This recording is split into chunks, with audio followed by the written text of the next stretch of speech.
Rasulullah sallallahu alaihi wasallam menyebutkan dalam sebuah hadisnya. Hadis yang diriwayatkan oleh Imam Muslim dari hadis Abu Hurairah radhiyallahu taala anhu warda. Ada seorang laki-laki yang dia membunuh 99 nyawa. Kemudian dia bertanya, siapa orang yang paling alim di negeri ini? Ditunjukkanlah seorang abid dari Ubad. Dia berkata, apakah ada taubat untuk diriku? Kemudian dia berkata, laki-laki ini berkata, tidak ada taubat bagimu. Faqatalahu fakamalamiah. Dibunuh laki-laki ini lengkaplah menjadi 100 orang. Iya. Kemudian dia mendatangi, bertanya kembali, siapa orang yang alim di negeri ini? Kemudian ditunjukkanlah seorang benar-benar alim dari ulama. Kemudian dia berkata, apakah ada taubat bagiku? Aku telah membunuh 100 nyawa. Iya, ada taubat bagimu. Tetapi dengan syarat engkau tinggalkan negeri ini, engkau menuju ke negeri yang di sana orang-orang beribadah kepada Allah Subhanahu wa taala. Di tengah perjalanan dia meninggal. Dan kemudian Allah mengutus malaikat, mana di antara jarak dua tempat yang lebih dekat? Ternyata jarak tempat dia ingin hijrah untuk bertaubat lebih dekat daripada negeri yang telah dia tinggalkan. Allah mengampuni dosanya dan masukkan dia dalam surga. Apa beda yang bisa kita petik? Orang bodoh, ya, apapun namanya, apapun dilabelkan orang tersebut, kalau dia bodoh, dia tidak bisa memberikan kebaikan untuk dirinya sendiri. Untuk dirinya sendiri dia tidak bisa memberikan kebaikan. Bagaimana dia akan memberikan kebaikan bagi orang lain? Iya, apa kebaikan yang tidak bisa diberikan? Karena kebodohannya, kejahilannya dia dibunuh. Paham kan?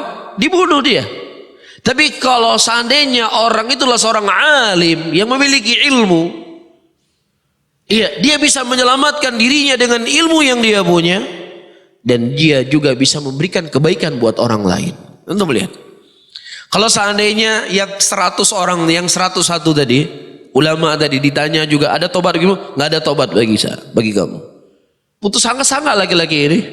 Yang tadinya dia sudah membunuh 100 orang, bisa-bisa akan dibunuh 200 orang lagi. Kan begitu kan?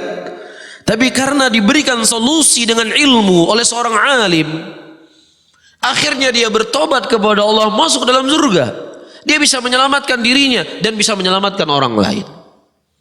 Inilah fungsi ilmu dalam kehidupan seseorang. Karena ketika, apalagi orang yang dianggap sebagai tokoh, jahil, nggak punya ilmu, ini lebih parah lagi kejelekan yang akan terjadi di tengah-tengah umat Islam. Tidak ada penyakit yang paling berbahaya yang melanda umat Islam lebih daripada kejahilan dan kebodohan. Iya, oleh karena itu Rasulullah sallallahu alaihi wasallam menyebutkan dalam hadisnya, apa kata beliau? Akhwafu ma akhafu alaikum aimatul mudhillin. Sesuatu yang paling aku takutkan, yang paling aku khawatirkan kepada kalian adalah orang-orang yang dianggap sebagai tokoh agama yang menyesatkan. Ini sesuatu yang paling dikhawatirkan oleh baginda Nabi Muhammad sallallahu alaihi wasallam kepada kita semuanya. Kita berdoa dan memohon kepada Allah Subhanahu wa taala agar Allah Subhanahu wa taala memberikan taufik dan hidayah kepada kita dan kepada saudara-saudara kita muslimin. Dan kita berdoa dan memohon kepada Allah agar Allah Subhanahu wa taala mengampuni dosa-dosa kita dan dosa saudara-saudara kita muslimin, dan diberikan kesemangatan untuk kita semuanya untuk belajar agama, menggali warisan yang diwariskan oleh Nabi sallallahu alaihi wasallam, karena itu akan memberikan keberkahan dan kebaikan untuk diri kita, untuk keluarga kita, untuk masyarakat kita, untuk bangsa dan negara ini. والسابقون الأولون من المهاجرين والأنصار والذين اتبعوهم بإحسان رضي الله عنهم ورضوا عنه. STA TV Media Syiar Islam.